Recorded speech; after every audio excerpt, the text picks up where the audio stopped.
Good morning and welcome back to the channel, guys. So today I was going to do a deck guide on a frost deck for monsters, and I was asked to do it. I was planning on doing it, but I thought, okay, what is going to be different than the last time I did it, right? What can I offer the community that I didn't do last time and that everyone doesn't do? Because it feels like there's only one way to play frost right now, and besides that, maybe you make a couple changes with a couple cards, right? But the general concept is the same. Now, I spent literally about 7 hours yesterday, and I'm not even joking. Let's take a look here real quick. I spent about 7 hours, and these aren't even all the games, trying to make a non-devotion version of Frost. There's about 10 more games down below, and you could see the timestamps here. Like, I really went for it. And I tried just about every card you could possibly think of, and it just wasn't successful. So you have to accept at some point, and that's fine. And at this point, I thought maybe I'll just show you guys what I came up with and what I had the most results with, the most fun with, and the most inspiration from. So the problem with Frost right now, okay, if I'm just looking at the leader ability, so you're able to move an enemy unit to the other row and spawn Frost on its row for 2 turns with a charge of 2. Whenever you play a Wild Hunt unit, boost it by 1 if there's Frost on the opposite row. So this second clause is actually something that they added recently, right? This wasn't always there. However, it puts this leader ability inside of a box. And what I mean by that is if you look at Wild Hunt cards, okay? Right? You're looking at Wild Hunt cards here. This has something like a clause that helps when it has devotion, right? It's going to be transforming in round 3 to the Aberrant Conqueror. You're getting the extra point whenever you play a Wild Hunt unit. Now, this here, Winter Queen, has a devotion clause, right? It's going to thrive if there is devotion, right? So, you know, that's 2 things right here that really are impacted by that. This card here's a third one. So the Conqueror, again, this will just destroy itself if you play it in a deck that's not Devotion. So what does that leave you with if you're looking to play something that's not Devotion? Well, you can trade down on the Aberrant and get like a lesser great version of it, which is okay, I guess. It still works with the leader. You can have Eridan. If you're non-Devotion, you might as well not use Naglfar. There's not really much of a purpose in this type of deck to run a Caranthir. Again, Imlerith is great and all, but if you're running non-devotion, you have access to other tools for thinning, so it's not as necessary here. Imlerith's Wrath is okay, but there's also other cards like Becker's and Heatwave and other things like that, which gets you thinking at some point, right? You have, of course, Gales, which is not as necessary because you don't really want to pull too many Wild Hunt cards with just one expensive tutor, so you're left with just a few things. And the things that are really cards that could work in the meta right now are, of course, obviously the thinning package with the Wild Hunt Riders. You have the Bruisers, maybe if you want to move things around and get more frost damage. You have the Naglfar's Crew, which I think are great cards now, right? Getting good frost on the other row, boosting itself as an active engine. You know, it doesn't play too tall. It's nice and safe. You could throw in a Purify here, but again, Wild Hunt Hounds are a gamble. I like them when you're on blue coin and you have a tactical advantage or something like that, but otherwise, you play this on red and you're not doing too well. It needs dominance in order to work. So it's really tricky in that way. And the Navigator and the Warrior, the best case scenarios, you have dominance, you play it when there's frost, and you play it like after Aberrant's been played, then it becomes an okay card. But with all the conditions that it has, it doesn't make it for a good all-rounded card set here that you want to put in every Wild Hunt deck. I really don't even see them being played in many at all, if at all. So I tried a lot of things, okay?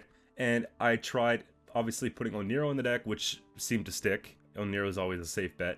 I tried to go in with Muzzle, believe it or not, at one point. I tried the whole Portal Thin. I tried Triss Telekinesis. Heatwave seems to stick. It just sticks in pretty much every deck I throw it in, so Heatwave stayed. I spent time playing around with Avalak and seeing if we can get that to work, and it was okay. It didn't end up in my final cut, but it was okay. I liked it. I had this vision of playing low unit, non-devotion frost, and just basically, you know, going tall and getting rid of everything that they have. And this was okay. Now, Siri Dash actually worked very well, okay? Siri Dash was one of those things that, believe it or not, it worked very well, because if we're playing a bad deck, sometimes it helps us having more cards than the opponent, right? So being able to flip the coin and get that double last say is actually very appealing when you're going into something that's not as good, right? So Siri was actually one of the ones that I liked in this case. Aridin seemed to work quite well as well. You know, there's no sort of devotion clause or anything like that. Solid frost coming off this here, and it's great. Now, again, we went down even more. Maddock does not work because Cataclysm conflicts with frost. And I even tried offensive yen. Like, I'm really going through it here, guys, because I tried basically everything. Offensive yen, damage everything. Defender works. Defender's great because I ended up playing the Ancient Foglets for the actual points in the deck. So the Defender was really good because some of our cards were getting up to like 20 points. And that's pretty much it. I keep scrolling here. Toe Prince is just good because you could fit it in pretty much any monster deck, you know, and so forth here. So, you know, let's get into the actual deck. Oh, and I tried Regis. In case you're wondering. This Regis, the OG Regis. And there was one case where it actually was kind of good. But I still lost the game. So I tried it. Because I thought, you know, we chip everything down with the ice, chisel it all down, and then we play this to just, like, sweep up the row. Yeah, it didn't work. It felt like it should work, but too bad. Anyways, so we have Auburn King here, which obviously we don't want to pull the Conqueror off of. It's going to be the most points for 12 provision we could find. You guys can go through here and see what I mean. There's not a lot in the way of neutrals to support it, and there's not a lot in the way of monsters to support this beyond Auburn King in the high provision slot. So that's kind of what we had to go with here. Heatwave for Tall Punish. We have Aridin for Frost. Dominance is going to increase the Frost, you know, amount that we have. Siri Dash made the cut instead of, like I said, instead of the Avalak. That's just fine. Defender makes sense because we're running the Ancient Foglets, and these guys are going to be boosting whenever we apply row effect by the amount that it's placed. So it gets pretty crazy. In this case, I wanted to keep the Ardgeth because of it. We have Frost from one-off Red Riders. In the past, I was using Alzur's Thunder and stuff like that. I even tried Pred Dive in this slot. Again, I felt like we have to really kind of double down on what's actually generating points in a case like this, which would have been the Ancient Foglets. So putting in the Red Riders here and just having Nagelfar's crew, like, we're generating tons of Frost at this point. But the problem is, this is like the only payoff for that. Now, I've been playing against a lot of Shield Wall, been playing against a lot of Skellige, been playing against a lot of no unit, right? So a lot of decks don't even care if we have Frost. And a lot of decks, they can play around Frost by row stacking, and we only have 2 cards, potentially 3 off Auburn that are going to be moving things around to break up that row. I even decided at one point, I know you're probably thinking, this guy's crazy, man. Why is he doing all this work for this? My buddy was watching me play some of these games. He's like, man, just give it up. It's dead. It's not working. But I even tried Dow, okay? I even tried Dow for the extra little split up to get the rows split up so that, you know, everything's good. And I even tried Lacerate. So if they were to stack row to play around Frost, I'd have a Lacerate that would come and clean up that row, right? For what I couldn't remove, I even at one point had Dorage in the deck for stuff to lock. So again, when I say I tried everything, I absolutely tried everything. The Swallows to help keep some things alive, like the Nagelfar crew. Swallow was intentionally in there at first because prior to Siri Nova, I just felt like it was necessary to put like a magic lamp before on Blue Coin. But then again, after I put it, I'm like, you know, Swallows can stay because there's a couple of things we want to boost to keep safe, like Defender Siri and the Nagelfar's crew. So that's kind of why it's in there. We need some proactivity, but really there's not a lot. And what I'm going to do for you guys today is I'm going to show you guys the highlight of my experience. The 7 hours of footage came down to 2 good wins, two wins that I was happy with, and hopefully you stick around for those. Again, I didn't want this to go to waste. I wanted you guys to learn from my experience so you don't make the same mistakes. I think my MMR dropped from, it's like mid 24s. Like, it dropped hard. I want to say we dropped almost 80 MMR before we started to get like a little bit of a win trend or a pickup at the end. So again, I make these mistakes, I go through these things so you guys don't have to. You guys can learn from my mistakes. And if you're inspired by this deck and you want to nitpick at it a little bit, you have a couple ideas, let me know what you came up with. If you think we should burn it and forget about it forever, let me know as well. And I'd love to hear what you guys think about Frost. Is Frost only playable as a devotion deck in your opinion? What changes does Frost need in order to be played in non-devotion? Because you look at a lot of other leaders, right? And there's very few leaders that are dependent on one specific thing. Carapace is pretty well rounded. Force of Nature, it's versatile. Arrakis Swarm, there's a few things you can do with that. Fruitsy Isgith, again, same thing. Blood Scent doesn't need vampires, right? You just play it. You know what I mean? It gets the second payoff of spawning the Ekamaras for no reason, right? This obviously has to do with a lot of Death Wish, but it's one of those things. Like, there's a couple leaders per archetype that I feel are pretty one-dimensional, and I think that maybe some of them should be reworked so that you could do more creative stuff with them. But either way, let's get into the games for today. And if you guys like the channel and the content that you see, don't forget to subscribe. I'm going to be back tomorrow with a brand new video at 8 AM Eastern Daylight Time. Alright, and so for the first game, we got Skellige Battle Trance, and I've been playing so much of this lately for the Skellige Battle Trance, and it is so strong, I don't think we have a chance. But I was really happy with this game, and I'm really glad we were able to make it happen. So let's go into round one here. Ancient Foglets are kind of like the win condition, so I don't really know how I feel about having two of them in here. I also don't want to go two-hand with the Bruisers because they're really good for later on too. But I do know on Blue Coin we might want to keep an Ancient Foglet. That's kind of one of the reasons why we're keeping it. Operant's not really good in round one, so maybe we go ahead with that. Put them both down, or one gets answered. We have a second one backup kind of thing, so it makes a bit of sense here. So I'm opting to go for the whole Siri thing as soon as possible.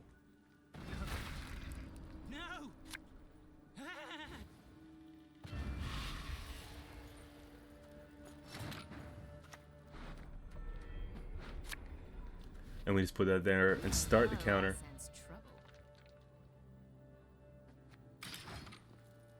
And just so you guys know, when I say this deck's not good, I mean it's not good for pro rank. Like, if you're a new player to the game and you think this is cool, go for it. Because if you take anything from this video and you say, okay, I want to play that deck like that, you know, I think you should be alright for a while. You know? It's not like it doesn't make any sense at all. It just isn't very strong when you get to pro, right? But I'd rather play a bad deck well than a good deck poorly, you know? And Siri's just ticking off here, and we got them. They're trapped. You see? You see?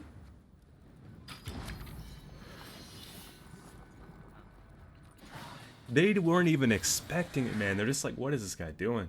Siri? Frost? They don't even know if we're Kelly.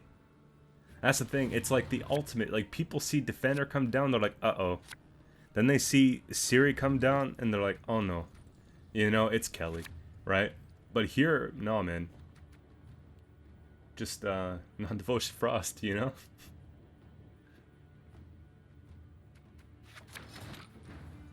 And, again, the video was a request, not so much for non-devotion, but for devotion Frost. And, I just remember there was the one time where I played against something that was non-devotion Frost. They had Madoc and all that. I thought that it wasn't really good. That's why I didn't even consider adding Madoc, but again, that day inspired me, basically. So again, struggling for proactivity. The fact of the matter, though, is we are trading, so I don't feel too bad about putting down a Foglet and watching it get killed. We have the Giga Scorpion out of the way, so are they going to either Heat Wave that, or they're going to... It's going to be very difficult, right? I do have an idea. So we can just put a bomb on it and move it to the other row.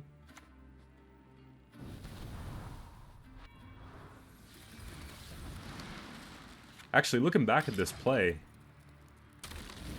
I could have used Naglfar crew. We lost the point. What am I doing?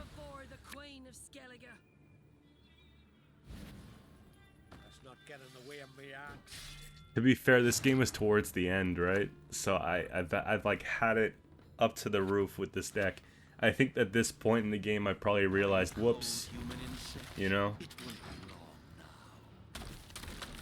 It's better to catch these things a little bit late than never at all, so we go ahead with the Naglfar crew, get that down here. And I felt like the Frost sets up such a good Toad Prince, you know? If there wasn't so much Milva on the ladder, I would have probably tried to put Naglfar? No. What's that dude's name? 8 provision. Nithrol. There we go. Yeah, you know, to chip things down a bit more, but it just didn't make sense. They pushed it back, it's done.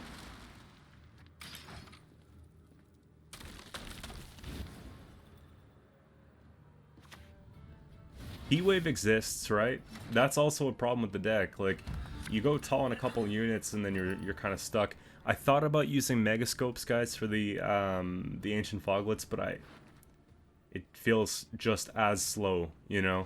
I think if you were to experiment with putting Megascopes, you'd probably have to put in more Frost to really make it worth it. At that point, I'd probably put the Avalak back in.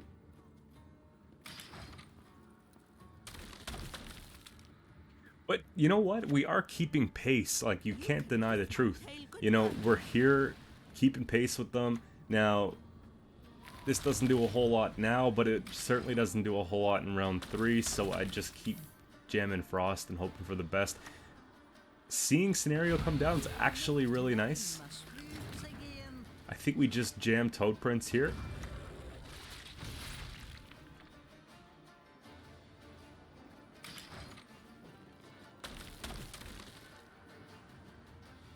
And obviously, it's one of those things where I'd like to be able to save the Eridan for round 3, because really, what else do we have? 26, if they leader, they stay ahead, they don't leader, and we can pass, we get the card advantage. You see, Siri came in clutch in this game.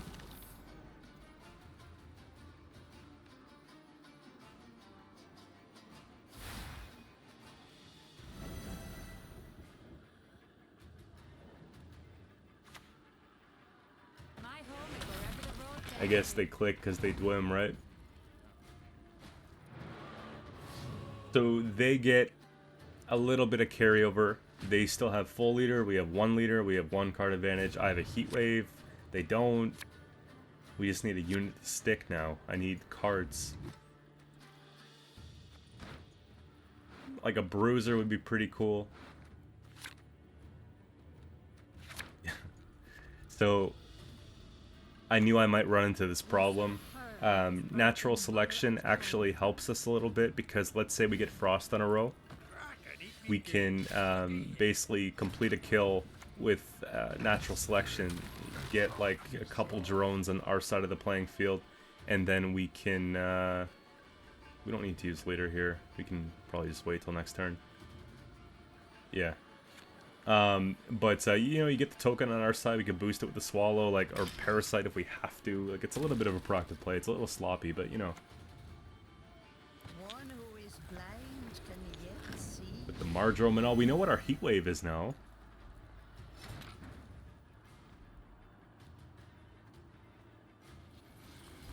Decided to push that back.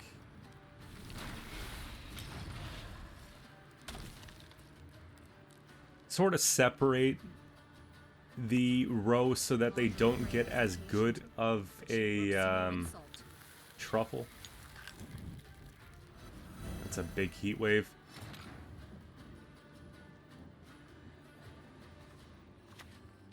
Do we ever just take it out now, not knowing if they have something to protect it? Maybe.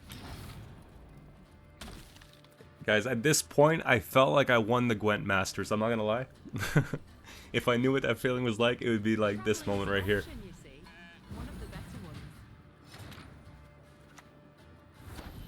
And I'm just counting. Hands are shaking. There we go. Big win, 4 points. And I think we earned it. Like, I honestly think we earned it. I don't think they misplayed. too much or anything like that. You know what I mean? It was a pretty good game for them, so we just had a good situation. You guys might appreciate this one.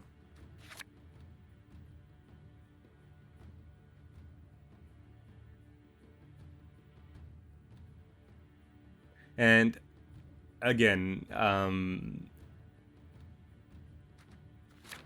I didn't have high expectations going into this matchup, but I just thought we'd jam cards and hope for the best here. I want to get Frost on that back row for Saskia as soon as possible. So there's actually some consideration to take a leader here. And we can Naglfar crew the back, you see what I mean?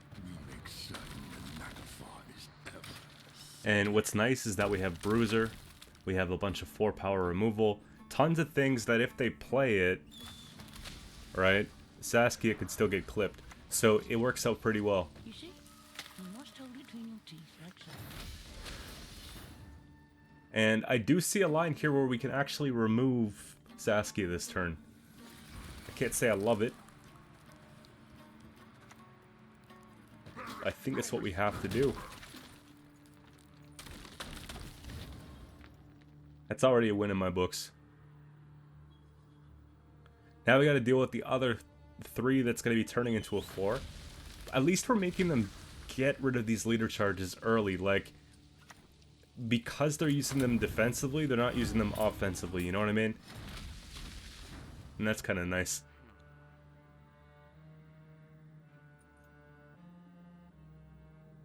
Don't have a Parasite though. Parasite would have been pretty nice here. Rather that hit something besides Maddock, you know, get a bit of value our way. Then if they click Maddock, they still have the 1 turn of Frost that's going to kill off the Matron.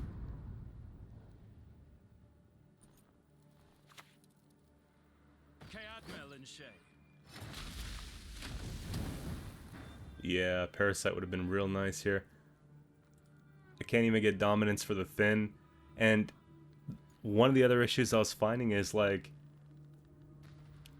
you want to get down the Foglet early, but if you play the Foglet too early, then obviously you can't benefit from it.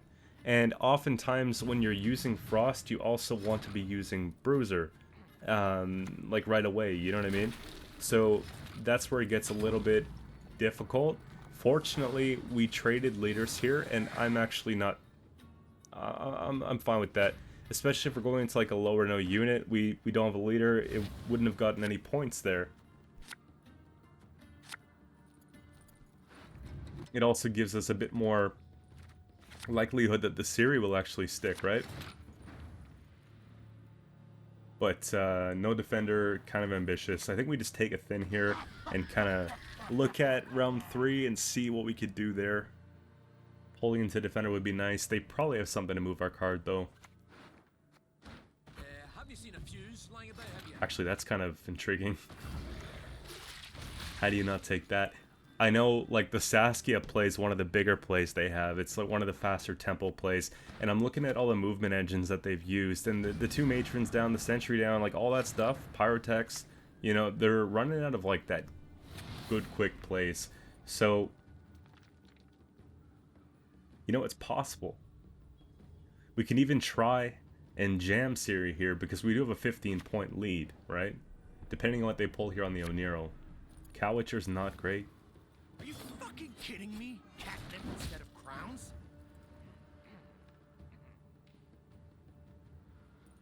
Yeah, Cowitcher's not, like, ideal here. I think it's Siri Dash. And this is, like, obviously the most ambitious thing I've done all week. Is putting... yeah, come on. Like, we had to expect it, right?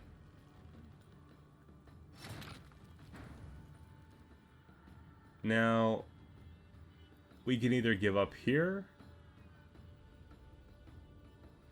or we can keep jamming Frost. We can keep jamming Oberyn. The Bruiser will actually help us, because if we pull the Catwitcher up to the melee row, then it has a turn of doing nothing. which might actually buy us a way out of the round.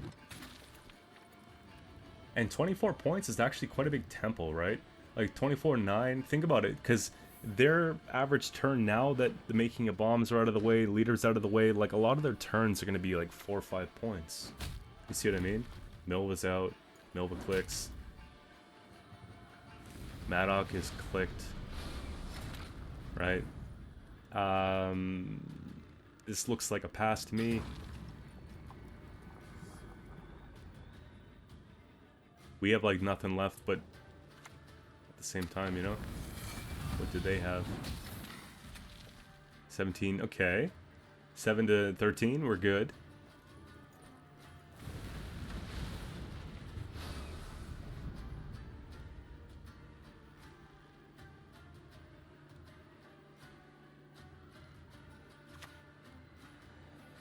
Sword to outshine all others. So